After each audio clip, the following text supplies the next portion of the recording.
Hey, salut! Comment on fait du sirop de bouleau? Donc, nous, à la ferme, on fait du sirop d'érable et on fait du sirop de bouleau. Quand est-ce qu'on entaille le bouleau? On va l'entailler peut-être une semaine avant la fin de l'érable. Le haut de la saison du bouleau est tout de suite après la saison de l'érable. Mais si on attend, on va manquer à peu près une semaine de coulée pour le bouleau. Donc, nous, on fait toujours un entaille test qu'on va faire à peu près une semaine après nos entailles d'érable. Et on va valider cette entaille-là régulièrement. Et habituellement, là, une semaine avant la fin de la saison de l'érable, les bouleaux se mettent à couler. On va choisir des bouleaux d'un minimum de 6 pouces de diamètre, idéalement 8 pouces de diamètre. On va entailler, nous c'est des mèches 5-16 de mémoire pour ces chalumeaux-là. Puis même principe que l'érable. Ça va couler beaucoup plus que l'érable. On va ramasser à peu près 2 fois plus d'eau pour le même nombre d'entailles. Et la différence, c'est que l'eau est beaucoup moins sucrée que l'eau d'érable. L'eau d'érable, ça va varier entre 1,2 Brix, c'est le taux de sucre dans l'eau, ça peut aller jusqu'à des bonnes saisons, 4 Brix dans l'eau d'érable.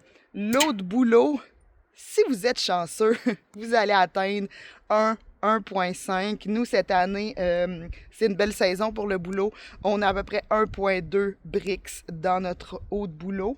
Il y a eu des saisons qu'on a eu 0,5. Donc, c'est pas énorme. Et quand est-ce que ça finit, le bouleau? C'est facile parce que vous voyez dans le chalumeau, je vais essayer de vous montrer, là, ça fait une espèce de glu blanche. Ça annonce pas mal la fin des entailles de bouleau parce que l'eau de bouleau fermente beaucoup plus rapidement que l'eau d'érable. Donc, les levures naturelles vont se développer vraiment rapidement. Et quand ça fait ça dans notre chalumeau, la saison des bouleaux est terminée. Nous, l'an dernier, on a terminé avec un ratio de 128 gallons d'eau pour avoir 1 gallon de sirop de bouleau. Cette année, on s'enligne pour terminer à du 100 pour 1, ce qui est une bonne saison. C'est quoi ça goûte, le sirop de bouleau? En fait, c'est pas un sirop qu'on va mettre sur nos crêpes. Ça va se rapprocher un peu plus de la mélasse avec une petite amertume en fin de bouche qui rappelle le vinaigre balsamique. Donc, ça va être beaucoup plus un sirop de cuisine à utiliser en vinaigrette, en marinade, en finition sur un poisson. Nous, on l'aime beaucoup sur des tomates tranchées l'été. Un petit filet de sirop de bouleau dessus, des tomates tranchées. Laquer une viande sauvage, c'est excellent aussi.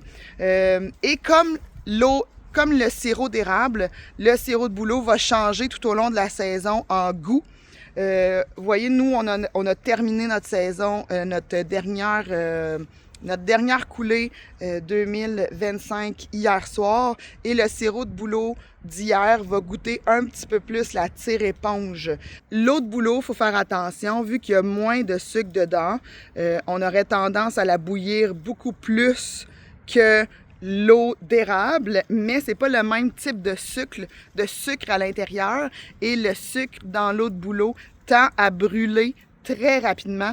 Donc, on va bouillir l'eau de bouleau très doucement à petit bouillon, pas à gros bouillon, sinon on brûle notre sucre et on va avoir un goût de brûlé dans notre sirop, ce qui est moins agréable, puis ça va développer une amertume encore plus que ça développe habituellement.